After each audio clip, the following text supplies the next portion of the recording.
하나님 앞에서 이제 간절히 애통하며 기도하는 에스라의 기도 내용을 우리가 좀 살펴보고 있습니다. 에스라의 이 기도를 우리가 볼 적에 하나님이 어떤 분이신가라는 것을 에스라가 참 정확히 잘 알고서 기도하고 있다는 사실을 다시 한번 깨닫게 되죠. 사실 신앙은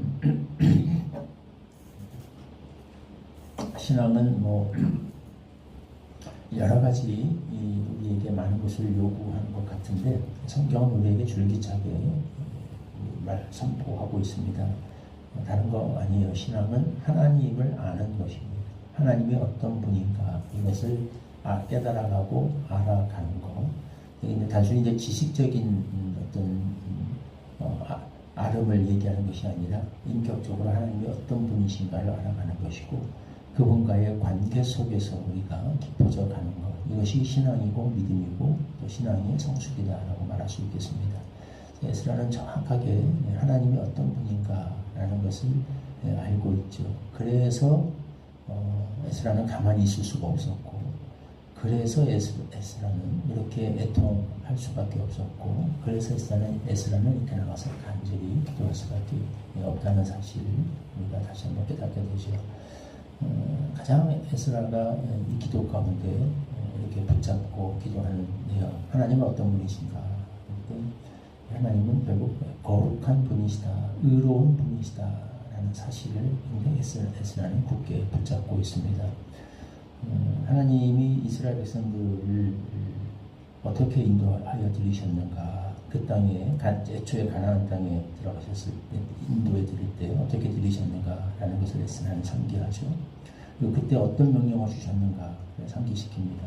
그때 그 백성들과 통혼하지 말라, 그 백성들과 어울리지 말라. 왜? 그 백성들은 더러운 백성들이다, 더러운 땅이고 더러운 백성들이기 때문에.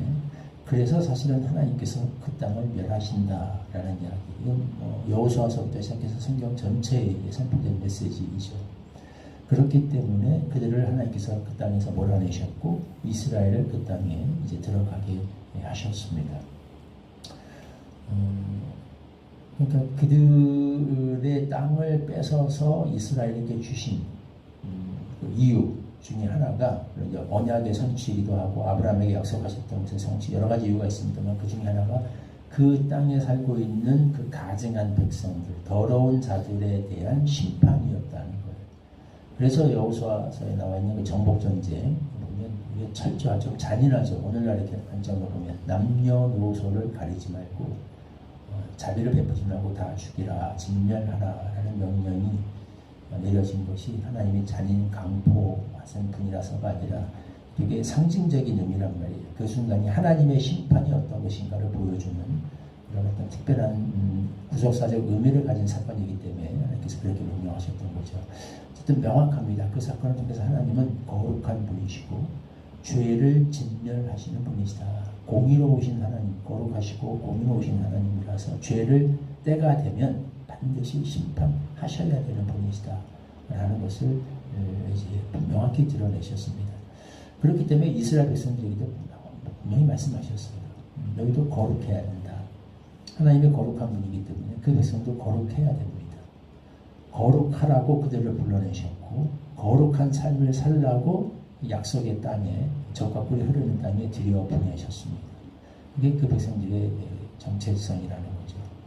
가나안 땅 백성들이 쫓겨난 건 다른 이유가 없습니다. 그들이 군사력이 약해서 패배한 거 아니었어요.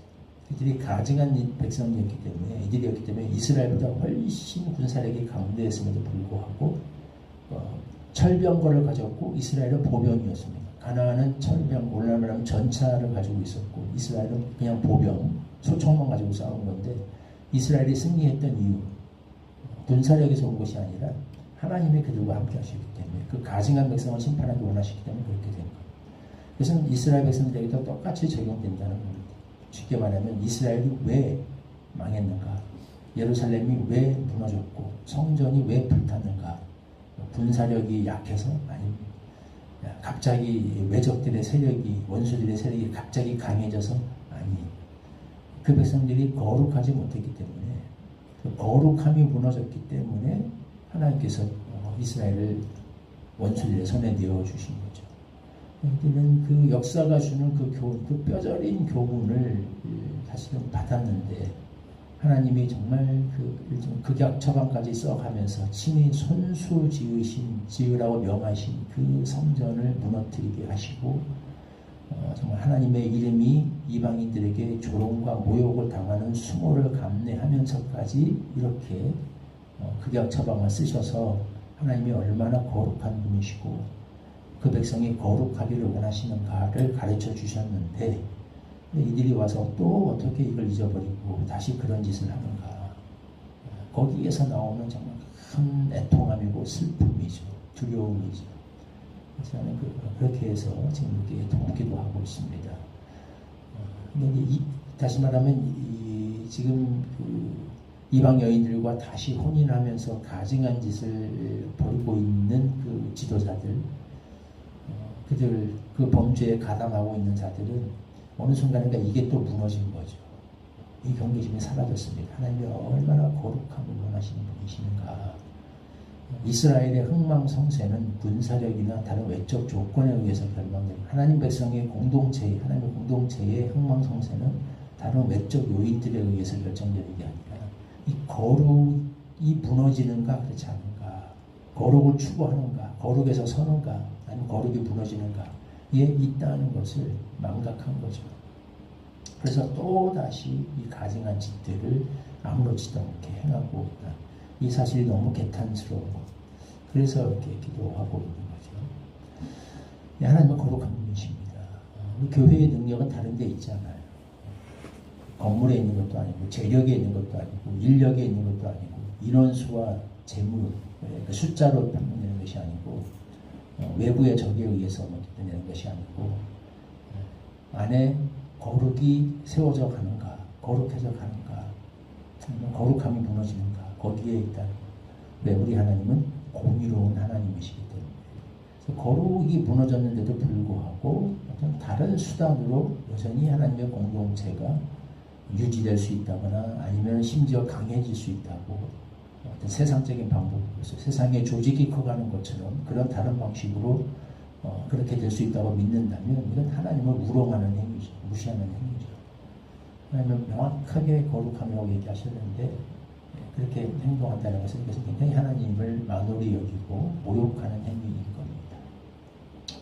두 번째로 그러나 여기 본문 가운데에는 명확하게 나타나 있지 않지만 이 행위 자체가 말하는 중요한 메시지가 있죠. 그 거룩하신 하나님 앞에서 지금 명백히 할 말이 없는 죄를 저질러서 다시 망해야 되는 지금 그런 상황이 벌어졌는데도 불구하고 이렇게 다시 나아가서 기도한다는 것은 하나님은 그럼에도 불구하고 용서를 베푸실 수 있으시는 사랑과 긍휼의 하나님이시다라는 사실을 에스라도 정확히 알고 있는 거죠.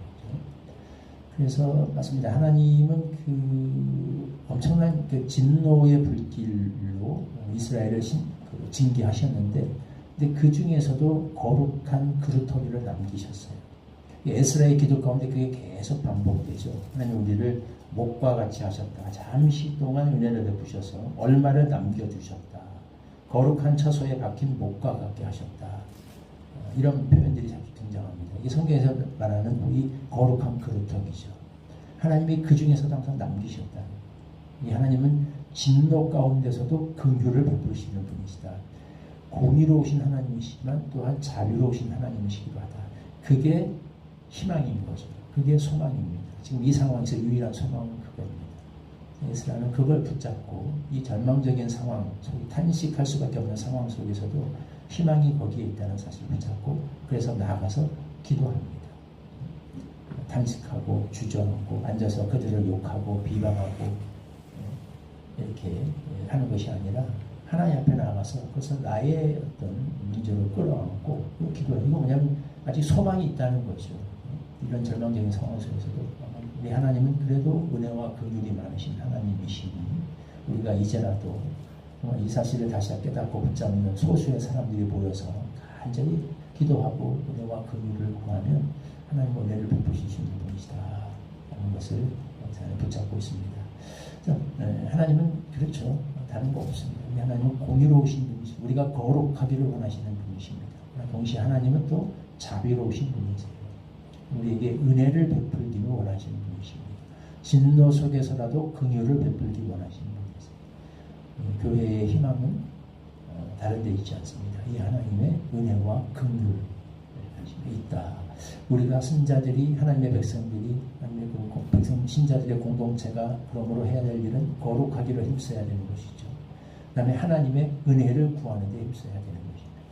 우리는 하나님의 은혜를 힘입어서 생존하는, 하나님의 은혜를 힘입어서 보존되는 공동체이고 하나님의 은혜를 힘입어서 살아가는 사람들의 모임, 이게 교회인 것이고 하나님의 백성들의 공동체인 거죠.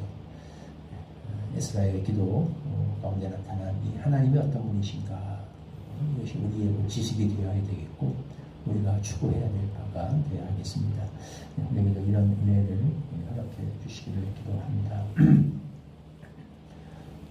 우리 15절 말씀 같이 한 목소리로 읽겠습니다. 시작. 이스라엘의 하나님 여호와여, 주는 여호우시니 우리가 남아 피한 것이 오늘날과 같사옵거늘 도리어 주께 범죄하여 싸우니 이로 말미암아 주 앞에 한 사람도 감히 서지 못하겠나이다 하니라. 하나님은 거룩하신 분이십니다. 그런 하나님은 동시에 자비와 긍휼이 많으신 분이십니다. 하나님의 백성의 흥망성쇠는 인력과 재력에 있는 것이 아니요 거룩하신 하나님 앞에서 얼마나 거룩하게 설 수 있는가에 있다는 사실을 꼭 기억하게 하여 주시옵소서. 그러므로 우리가 오직 힘써야 할 것은 우리의 거룩에 있다는 사실, 그것이 우리 마음에 깊이 남아있게 하여 주시고 온 마음과 힘을 다하여서 하나님 앞에 우리가 이 세상에 더럽고 가증한 것으로부터 우리를 지켜 깨끗하게 하며 하나님이 우리에게 명하신 거룩한 삶을 살기 위해 힘쓴 거룩한 싸움을 싸우는 자들이 되게 하여 주시옵소서. 동시에 또한 하나님의 공동체는 하나님의 은혜를 힘입어서 살아가는 공동체인 것을 우리가 또한 기억하게 하여 주시옵시고 우리가 부족하고 연약함에도 불구하고 이 하나님의 은혜와 긍휼과 자비가 있기에 또한 우리에게 소망이 있음을 기억하며 온 힘을 다하여 하나님의 은혜를 구하고 하나님의 은혜를 힘입어 살아갈 수 있는 그런 공동체를 세워나가게 하여 주옵소서. 예수님의 이름으로 기도하옵나이다. 아멘.